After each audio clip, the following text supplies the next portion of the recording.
Hamıya salam, mən Xədicə və bu kanalda abituriyentlərə və tələbələrə faydalı olacağını düşündüyüm videolar paylaşıram.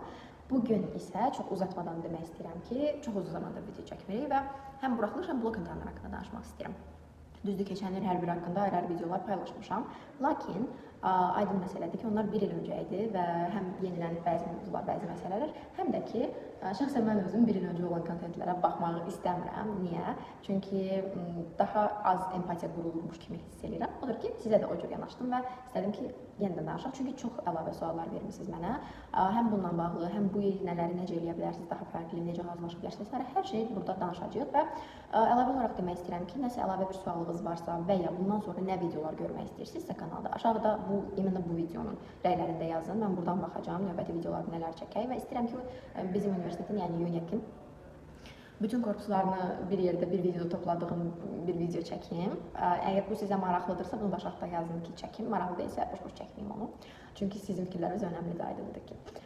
Deməli, gəlin uzatmayaq və başlayaq. Çünki buraxılış imtahanımıza bugündən hesablasaq 2 aydan daha az bir müddət qalıb, hardasa. Deməli, keçən il sizinlə danışdığımız bəzi mövzular var idi. Onlar hələ də aktualdır. Məsələn, buraxılış imtahanına hazırlaşanda xülasə dəftəri yazmaq. Bu çox önəmlidir. Və indi sadəcə 2 ayımız var da, 2 aydan hətta daha az müddətimiz var. Amma keçən ilki bizim videomuzda 2 həftə içində biz çox gözəl nəticələr əldə edirdik. Üzüyümü çıxartmışam.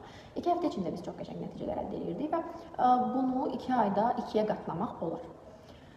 2 həftə ərzində əldə etdiyimiz həm mənlə işləyən, şəxsən özümlə işləyən tələbələr, həm mənlə işləməyən, sadəcə videolarından bir şeylər eləyən tələbələr çox qəşəng nəticələr almışdı və mən verdiyim proqnozlar həqiqətən də işə yarayırdı. Məsələn, 140 bal yığana, sınaqdan 140 bal yığana, sən imtahandan 200 yığacaqsan deyirdimsə 200 yığırdı və bu mənə daha çox motivasiya elədi sizlə işləməyə. Bura bəzi nəticələri yerləşdirəcəm və ümumiyyətlə bütün nəticələri görmək istəyirsinizsə, əgər həm blog proqramından, həm ümumiyyətlə mənim tələbələrimdən burada qeyd etdiyim səhifəyə keçin. Mentorly Az mənim səhifəmdir və artıq bu cür şeyləri, istər IELTS hazırlaşmaq, istər ingilis dilindən hazırlıq, istər abituriyent hazırlığı, istər bizim bu sürət qruplarımız açılacaq yenə də. Onlarla bağlı hər şeyi burada görə bilərsiniz. Həm də burada bir kanal açıb, əlimdəki PDF-ləri də sizinlə bölüşmək istəyirəm. Çünki məndə silabuslar, konspektlər falan olur. Və bu sizə çox faydalı olar deyə düşünürəm. Bunun üçün mənim tələbəm olmağa ehtiyac yoxdur. Sizlə orada bölüşəcəm. Deməli, indi buraxılış imtahanımıza əgər az qalıbsa, bu nəticələr də, bayaq göstərdiyim nəticələr də sizi əgər ki, motivasiya elədirsə, indi 2 ayımız içində biz nə edəcəyik, ondan tez danışaq. Deməli, sizin 2 ayınız var, başlayırsınız xülasə dəftəri yazmaqdan. Bir dənə proqram qurdunuz, tarixlərə böldünüz, hansı gün, hansı fəndən, hansı mövzunu işləyəcəksiniz, ona baxırsınız. Blok imtahanını tam askıya alın, qırağa çəkin demirəm, çünki sonra buna qayıtmaq çətin ola bilər. Blok imtahanını da yanınızda saxlayın. Ona sadəcə 2 gün ayırsaz həftədə, 5 gününüzdə buraxılışa ayırsaz olur əla. Keçən il deyirdim ki, tam buraxın bloku, amma 2 həftə qalmış blok buraxın dedim də. 2 həftə qalmış yenə buraxa bilərsiniz, 1 həftə qalmış buraxsınız daha yaxşıdır. Belə. Deməli, blok qıraqda saxlayırsınız, işləyirsiniz sonunda, amma daha az fokusla işləyirsiniz. Sadəcə ağırlığı buraxılışa verəcəyik və buraxılışdan 2 ay içində biz bütün mövzuları bitirməliyik. Və bütün abituriyentlərin, necə deyərlər, az əhəmiyyət verdiyi bir məsələ var. Keçən ilin imtahanlarının testlərini işləmək. Keçən ilin buraxılışlarını işləmək sizi rəqiblərinizdən çox qabağa salacaq və unutmayın ki, siz hamınız bir-birinizdən rəqibsiz hal-hazırda. Düzdür, partnerlə işləməyi hələ də tövsiyə edirəm, çünki yaxşı təsir edir. Xüsusilə sizinlə eyni qrupdan olsa bu insan daha yaxşı olar. Amma olmasa da partnerimiz heç nə olmaz. Bizim proqrama gəlinir, orada çoxlu partnerlər var, bir yerdə işləyirik. Uşaqlar bir-birlərindən, keçən il uşaqları indi bir-birlərindən dostdular, arada görüşüb eləyirlər və bu məni o qədər xoşbəxt eləyir ki, yəni. Çünki mən özüm çox istəyərdim, universitetə qəbul olmamış bir dostumun olması, hansı ki ikimiz də eyni ildə qəbul oluruq falan filan, yəni belə bir şey olmağını çox istəyərdim. Amma olmadı, məndə heç tanışım yox universitetə qəbul olanda. Amma sizdə mənim communitimdən, mənim uşaqlarımdan qəşəng dostlarınız ola bilər sizinlə. Aha, deməli, qayıdırıq söhbətimizə. 5 dəqiqə olduqca hələ söhbəti tam qayıtmamışıq. Deməli, yazdınız, proqramı qurdunuz, hansı gün nə işləyəcəksiniz, yazdınız. Sonra başlayırsınız onları işləməyə. Hər mövzunu yazdıqdan sonra o mövzunun birinci nəzəriyyəsini qəşəng oxudunuz. Nəzəriyyəsini oxuyandan sonra ona aid topludan bəzi seçilmiş suallar var. O seçilmiş sualları ya müəllimimiz sizə verməlidir, ya da özünüzə vəh gəlməlidir ki, tapasınız o sualları. Çünki hər fənnin öz müəllimi deyir onu. Bizim proqramda da hər fənnin öz müəllimi bilir onu. Mən onlardan soruşmamışam bunları. Uşaqlar bizim uşaqlarla bölüşürlər onlar amma. Proqramı bitirdikdən sonra, bu proqramı böldünüz 2 ayın içində və keçən onu bitirəndən sonra nə edirsiniz? Keçən ilin buraxılışlarını başlayırsınız işləməyə və burada əsas önəmli olan onları işləmək deyil. Əsas önəmli olan onları işləyəndən sonra və mütləq cavablı testləri işləyin. Cavabı yoxdursa onun işləməyin. Cavablıları işləyin və yoxlayandan sonra tutaq ki, riyaziyyatdan 3 dənə səhviniz var, 5-ci sual səhvdir. 5-ci sualın cavabına baxdınız, həllinə də baxdınız YouTube-dan. Mən bu sualı bildim. Yox, sən bu sualı bilmədin. Sən əgər bir sualı səhv yazmısansa və onun sonrasında sadəcə həllinə baxaraq o sualla vidalaşırsansa, sən o sualı bilmədin. Sən o sualın cavabına və həllinə baxdıqdan sonra, bir saat falan sonra o sualı qayıdıb təkrar işləməlisən ki, sən o sualı tam şəkildə biləsən.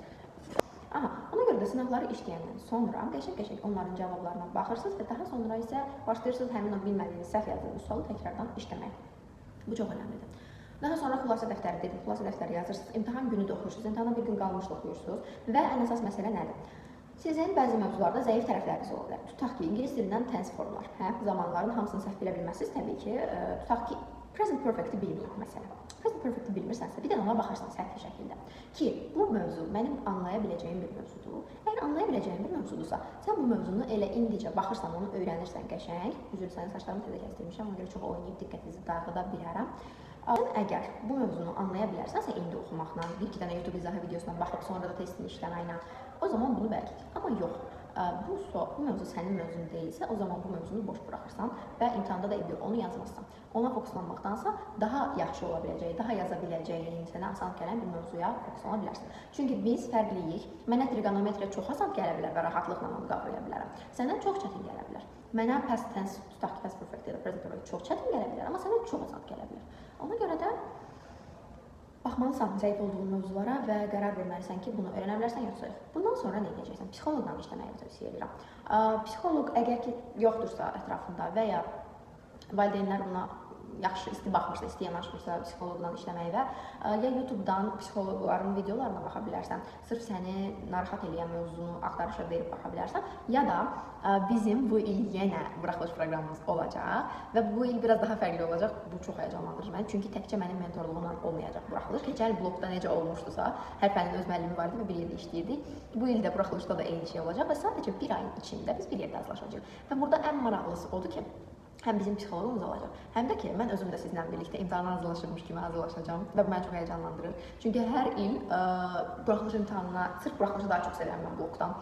Buraxılış imtahanına yenidən hazırlaşmaq mənim özümə də çox xoşuma gəlir. Necə hazırlaşmaq? Təbii ki, imtahana gedib girmirəm, mən hal-hazırda universitetdəyəm. Amma ki, sizlə birlikdə hazırlaşmağım öz tələbələrimə çox yaxşı təsir edir. Niyə? Çünki özlərindən daha təcrübəli biri ilə bu yolu getmək, buna mentorluq deyilir də, səndən daha təcrübəli, amma səndən eyni yolu getmiş olan birindən söhbət gedirsə. Mentorla bir yol getmək onlara çox yaxşı təsir edir və onları arxayın edir, daha təhlükəsiz hiss edirlər. Çünki niyə? Çünki artıq onları orada gözləmədikləri bir şey qarşılamayacaq. Çünki mən onlara hər şeyi deyirəm, bölüşürəm və biz birlikdə hazırlaşırıq bütün bu prosesə. Biz bir ay ərzində bütün mövzuları bitirəcəyik, hər 3 fənnin üçündən də və əlavə olaraq keçən ilin buraxılışlarını işləyəcəyik. Hamısının cavablı şəkildə olacaq, yəni yoxlayacağıq cavablarınızı, yazdıqlarınızı. 3 fənnin, hər 3 fənnin 3 müəllimi də olacaq. Birlikdə bütün prosesi icra edəcəyik və psixoloqla işləyəcəksiniz burada gənclər. Necə olacaq bu? Düzdür, bu həm maddi cəhətdən təşkil eləmək mənə çətindir, həm də ki, zaman cəhətindən. Amma sizin qrup terapiyanız olacaq onlayn şəkildə. Bu arada bu proqrama çox soruşursunuz ki, sadəcə Bakıdadırmı, ənənəvidirmi, dərslər ənənəvi keçilir? Yox, bu proqram onlayndır, çünki mənim ən çox çatmaq istədiyim tələbələr rayonlarda yaşayan tələbələrdir. Düzdür, onların müəllimləri bizimkilərdən daha yaxşıdır, hətta deyə bilərəm. Çox qəşəng müəllimlər var orada və uşaqların özləri də daha potensiallıdırlar. Məncə, sırf o tədris sisteminə görədir. Amma əllərindəki resurslar məhduddur. Ona görə mən istəyirəm ki, sırf onlarla da işləyə bilmək üçün proqram onlayndır, dərslər də onlayndır, sınaqlar, hər şey onlayndır, psixoloq seansı da onlayn olacaq və burada qrup terapiyası olacaq. İmtahana çox az qalmış, hardasa bir həftə qalmış ya da bəlkə imtahandan öncəki günlərdə eləyəcəyik bunu ki, nə qədər imtahana yaxın, o qədər yaxşı. Siz imtahan həyəcanını orada məhv eləyəsiniz. Çünki mənim özümün tələbələrimdən də var idi və hətta bizim birinci qruplarla bağlı çəkdiyimiz YouTube videosunda Nəzrin də eyni şey yaşamışdı. Burada yerləşdirəcəm, buradan baxın o videoya mütləq. Birinci qrup deyilsinizsə də baxın, çünki Nəzrin çox qəşəng şeylərə toxunur orada. Deyir ki, kimyadan birinci blok şans imtahanında 0 düz yazmışdı, səhv eləmirəm, doğru xatırlamıram rəqəmləri. İkinci şans imtahanından isə o, deyəsən 29 dənə düz yazdı. Tam onu xatırlamıram, o videoya baxın. Və bu biliksizlikdən irəli gəlmirdi. O sadəcə həyəcandan irəli gəlirdi və əgər sən imtahanda özünü itirirsənsə, sən bildiyin hər şey gedəcək. Həyəcanlanırsansa, bildikləri yaza bilməyəcəksən və bu çox üzücü bir şeydir. Çünki daha az bilən uşaq, amma həyəcansız uşaq, məsələn, hər şeydə çox rahatdır və çox bilən, amma həyəcanlı uşaq. Bunların ikisini yan yana qoyduqda bu daha önə çıxacaq ondan. İçindən də adamlar qoyun belə. Bu daha önə çıxacaq o digərindən. Çünki onun həyəcanı yoxdur və həyəcan sizi məhv eləyir, qoymur çatmalı olduğunuz yerə çatmağa. Ona görə biz psixoloqla işləmək istəməyimin, yəni ən əsas səbəbi budur ki, o həyəcanınızı minimumda saxlayaq və sizi imtahana tam rahat bir şəkildə göndərək ki, bütün potensialınızı dəyərləndirəsiniz. Bizim proqrama qoşulmaq üçün bəzi kriteriyalar var təəssüf ki, çünki biz də öz performansımızı aşağı salmamalıyıq. Məsələn, 50 uşaqdan sadəcə 20-si 200-ü keçsə, bu bizə ziyandır olaraq. Çünki mən bütün nəticələri olduğu kimi paylaşıram və elə olsa da onu da olduğu kimi paylaşmaq məcburiyyətindəyəm. Ona görə də proqramın hədəfi 200-dən çox bal yığdırtmaqdır sizə, yığmağınızdır. O səbəbdən də bizim öncədə bir sınağımız olur, yəni test imtahanı olur, hansı ki, siz ondan keçdiyiniz təqdirdə bizim proqramda iştirak edə bilirsiniz. Proqram ödənişlidir və o sınaqdan keçəndən sonra artıq proqrama qəbul alırsınız və biz bir yerdə işləməyə başlayırıq. Bu proqramda iştirak edəndə siz blok proqramı üçün də öncədən ayrılmış yerlərə seçiləcəksiniz. Çünki öncədən olan qiymət fərqli olur. Daha sonra hər kəsə açılanda proqram qiymət nisbətən daha çox olur. Endirimli qiymətdən isə yalnızca buraxılış tələbələri yararlana bilirlər və bir də hər iki proqramda iştirak elədiyiniz təqdirdə bizim ixtisas seçimlərimizi, yəni sizin ixtisas seçimlərinizi biz bir yerdə eləyəcəyik və sentyabrda da həmin abituriyentlərlə mən görüşdüm. Yəni keçən ilin abituriyentlərlə görüşdüm. Sizdən də görüşəcəyik inşallah sentyabrda Bakıya gəldiyiniz zaman. Burada bizim görüşdən bəzi görüntüləri yəqin ki qoyacağam. Çox qəşəng keçmişdi. Düzdür, hava şəraiti ilə əlaqəli o gün çox az tələbə gəldi.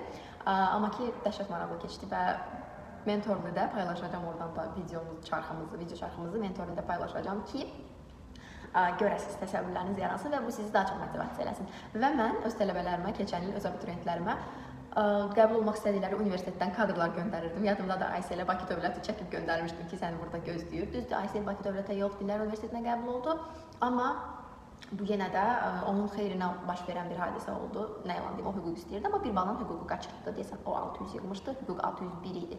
Belə bir şey oldu. Odur ki, sualların hamısına diqqətlə yanaşmalısınız. Sualların hamısına sizi universitetə salan bir qapı kimi yanaşmalısınız. Çünki nə qədər yaşlılardan bunu eşitsəz və sizə əhəmiyyətli gəlməsə də ki, universitet sizin taleyinizi həll edir. Taleyimizi həll eləmir, amma bir gənc kimi mən də deyə bilərəm ki, həyatınızın çox böyük bir qismini həll edir seçdiyiniz ixtisas və universitet.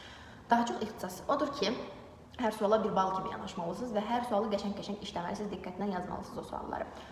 Deyəcəklərim deyəsən bu qədərdir. Bir də mənə ən çox verdiyiniz sual, sınaqdan 140 yığdım, buraxılışdan neçə yığaram? 2 ay içində maksimum nə qədər qaldıraram? Belə suallar verirsiniz. Bunlar individual şeylərdir. Mən özüm sizdən işləmədən, sizin hansı mövzuda zəif olduğunuzu və qavrama qabiliyyətinizi bilmədən sizə bir proqnoz verə bilməyəcəm.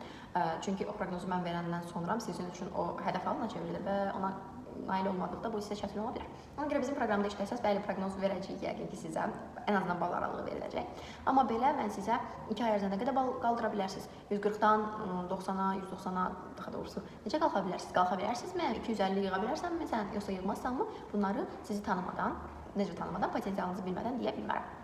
Odur ki, bu videonun altında rəylərində dediyim kimi nə video istəyirsinizsə, bundan sonra nə videolar gəlməyini istəyirsinizsə onları yazın. Və bizim proqramımız isə yanvarın sonu artıq açılacaq və fevralın əvvəlindən biz başlayacağıq işləməyə sizlə. Ta ki imtahana qədər. Məzunlar da qoşula bilər, amma bizim proqram martda bitəcək, yəni buraxılış imtahanında artıq bitəcək. Yəni məzunlar apreldə olur, amma aprelə qədər davam etməyəcək buraxılış. Çünki martdan maya qədər də bizim blok proqramımız başlayacaq. Odur ki, məzunlar da dediyim kimi qoşula bilər. Fevraldan marta qədər bir aylıq prosesdə bütün proqramı bitirəcəyik, köhnə buraxılışları işləyəcəyik, psixoloqla işləyəcəyik və birbaşa mənlə işləyəcəksiniz 7-24. Mən sizin nəzarət eləyəcəm mentor kimi. İstədiyiniz sualları mənə verə biləcəksiniz. İmtahanla bağlı hər kəs o qədər şanslı olmur da ki, onun özündən böyük tanışları olsun, imtahan haqqında məlumat versin və s. Ona görə də mənlə işləyəndə bütün suallarınızı mənə verə bilərsiniz. Və mənə çox xoşdur bunları cavablandırmaq. Belə, mənim fikrimcə deyəcəklərim bu qədərdir. İmtahana çox yaxşı hazırlaşın. Çoxdan da danışmırdıq və çox mənə yaxşı hiss elətdirdi yenidən sizlə burada danışmaq. Sonraki videolarda inşallah ki görüşərik. Və mentorluğunu izləməyi unutmayın. Bura qədər videoya baxmısınızsa, mütləq mentorluğunu izləyin. Çünki ilk xəbərləri orada paylaşacağım. Proqram açılanda da, imtahanlarla bağlı yenilik olduqda da və ya hər hansı bir PDF olduqda da oradakı qrupda da paylaşacağım sizlə. Telegramda da bizim qrupumuz var. Onun da linkini aşağıda yerləşdirəcəm. İstəsəniz orada qoşula bilərsiniz. Videonu bağlamaq istəmirəm, danışmağa davam etmək istəyirəm, amma çox uzun olub sizi sıxmağını da istəmirəm. Ona görə görüşərik. Nə sualınız olsa, nə fikriniz olsa YouTube videosu ilə bağlı hansı videolar istəyirsinizsə, bu videonun rəylərini yazın. Görüşərik. İmtahanda olurlar, amma imtahana qədər yəqin ki yenə görüşəcəyik.